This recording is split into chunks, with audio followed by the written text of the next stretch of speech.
Roots भी समझाता हूँ आपको और इसके पॉलिटिक्स भी समझाता हूँ आपको। सबसे पहली बेसिक बात, इन सारे मंत्रियों को और इन सारे एमएलएज को बिजली फ्री मिलती है। इनको जब बिजली फ्री मिलती है तो उसको फ्री भी नहीं बोलते, और जब जनता को, इनको 4-4 हज़ार यूनिट बिजली फ्री मिलती है महीने की, और मैं जनता को 200 यूनिट फ्री बिजली देता हूं तो इनको सबको तकलीफ होती है। क्यों? अगर इन मंत्रियों को जो फैसिलिटी मिलती है मैं अपनी जनता को देना चाहता हूं तो इनको क्यों तकलीफ होती है? इन सारे मंत्रियों को और एमएलएज और एमपीज का सारा इलाज का खर्चा फ्री है। कोई बीमार हो जाए इनके घर का सारा फ्री है। तो अगर मैंने अपने दिल्ली के लोगों का इलाज फ्री कर दिया तो इनको क्यों तकलीफ होती है? जो जो चीजें इन मंत्रियों को और इन संतरियों को मिलती है मैं अपने लोगों को देना चाहता हूं, नंबर 1। दूसरी चीज, अगर मैं, एक समय था जब मैंने सुना था कि राजनीति के अंदर एक समय था जब फ्री बांटते थे, और फ्री बांटने का पैसा कहां से आता था? सरकार लोन लेती थी और लोन लेके उस पैसे से फ्री बांटते थे। That is not good economics. अगर मैं, आपके पास जो पैसा है उस पैसे से, उसमें आपके टैक्स नहीं बढ़ा रहा, टैक्स उतने ही है, मैं घाटे में नहीं। आज दिल्ली सरकार पूरे देश में अकेली सरकार है जो फायदे में चल रही है, घाटे में नहीं चल रही।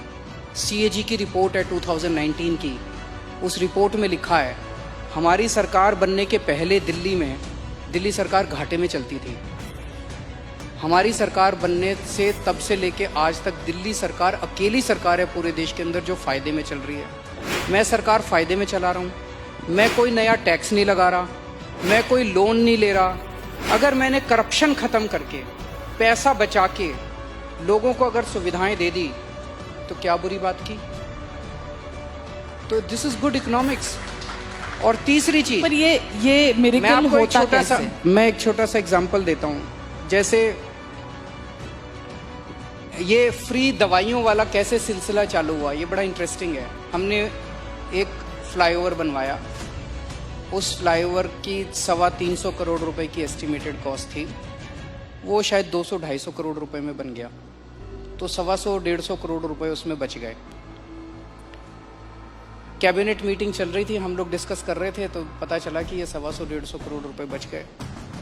हम ये डिस्कस कर रहे थे इस पैसे को कहाँ इस्तेमाल करें। तो मैंने कहा अगर हम सबका इलाज फ्री करना चाहें तो कितना खर्चा आएगा? So after 2-3 days they got back to me, they said 300-350 crore. So मैंने कहा ठीक है, इतना तो हम फ्लाईओवर बनाने में ही बचा लेंगे, इतना का पैसा। तो अगर मैंने फ्लाईओवर बचा के लोगों का इलाज फ्री कर दिया तो क्या बुराई है?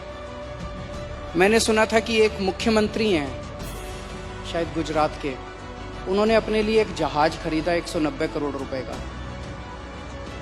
मैंने लिए अपने जहाज नहीं खरीदा, मैंने दिल्ली की सारी अपनी माँ बहनों का डीटीसी बसों में किराया मुफ्त कर दिया, 150 करोड़ का खर्चा आया।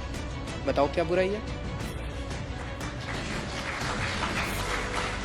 So good politics and good economics, ये कर रहे हैं हम लोग। तो आपके पास ये कौन सा ऐसा फॉर्मूला है जिससे आप फ्री में भी देते हैं फिर भी आपकी सरकार जो है वो घाटे में नहीं फायदे में है? ईमानदारी, सही नियत, बस और कुछ नहीं है। मैं बहुत छोटा हूँ, मेरा एक्सपीरियंस भी बहुत छोटा है, लेकिन मेरा 5-7 साल का सरकार चलाने का एक्सपीरियंस ये कहता है कि किसी भी सरकार में पैसे की कमी नहीं है। मैं ब्लैंकेट स्टेटमेंट दे रहा हूँ, किसी भी राज्य सरकार में और किसी भी केंद्र सरकार में पैसे की कमी नहीं है, नीयत की कमी है।